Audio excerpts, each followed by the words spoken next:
All right, so if you watch the last two unboxing videos and you're like, holy cow, this channel has completely changed. No, not really.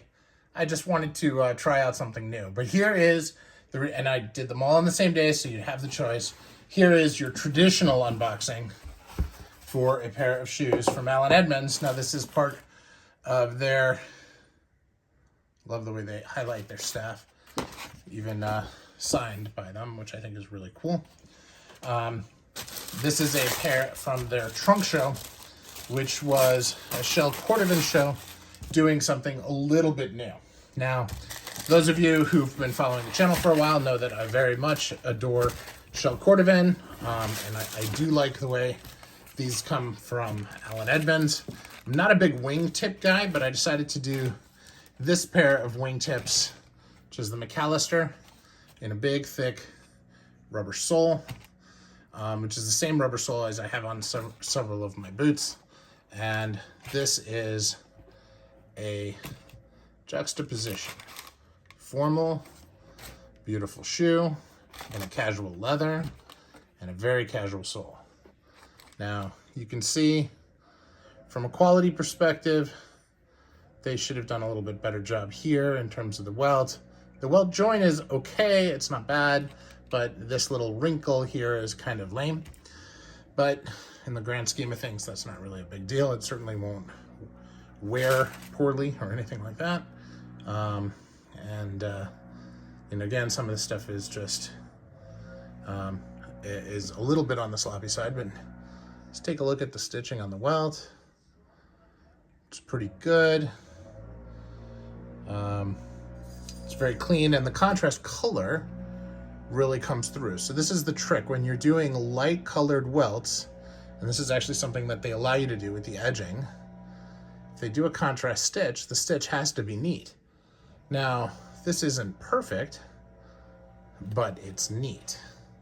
So it looks good, and I'm pretty happy with that. Now the stitching on the upper itself is actually pretty clean. I don't see anything there. The design of the shoe has all the different pieces.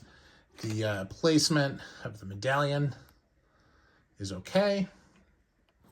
This is, Edmonds is a large factory. They do tons and tons of shoes. So when they cut when they cut out the leather for the shoe, they'll use it on multiple sizes, which means that this upper piece is cut and then is used on different sizes. So placement of different things like medallions and so forth can be different just based on the size. And then here, somebody chose to have this big space on the medallion, which is consistent from shoe to shoe, but that's a pretty big space. You know, if they had just placed it closer to the W part there, I think it would look better. But that is a Wisconsin shoe guy thing, not necessarily something that you can fault the brand for. If I was looking at brands where they had, where they cut every shoe for that particular size, okay, there's a big difference in price for that because they're not doing as much mass production. And then, there's an additional larger price because most of those makers cut a lot less shoes per piece of leather. Now, these particular pieces of leather are small because they're shells from horses. So it's a different equation.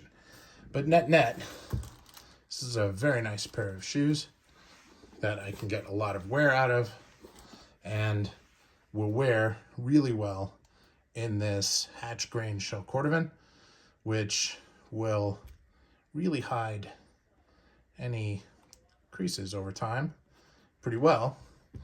And I think will be a good addition to my collection overall because I don't have a traditional wingtip in a hatch grain light colored Cordovan. I only have an austerity, and this will have a really nice contrast to that in the collection. So I'm happy. It's good for me.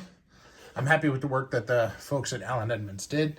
And, as I criticize, it's difficult because, I have $3,000 pairs of shoes and I have $500 pairs of shoes and I have $100 pairs of shoes. Now, Allen Edmonds are normally about $400. They normally go on sale for about $250. So when I try to compare them in quality to other shoes, I do that. Now, these were considerably more because they're in this rare leather, which is shell cordovan. So they're running a little bit more than $800, but that is all for the leather. It's like saying that a $5,000 pair of Carminas and alligator should be compared to a $5,000 bespoke pair in leather from John Lobb, and it shouldn't be. It is a different quality of shoe in an expensive leather. And you have the same here. But net, I'm very satisfied. I think they did a great job. And while there are some things that I might prefer that they did differently, nothing to complain about. So this is Wisconsin Shoe Guy. That's my thoughts. What are your thoughts in the comments below? Thanks.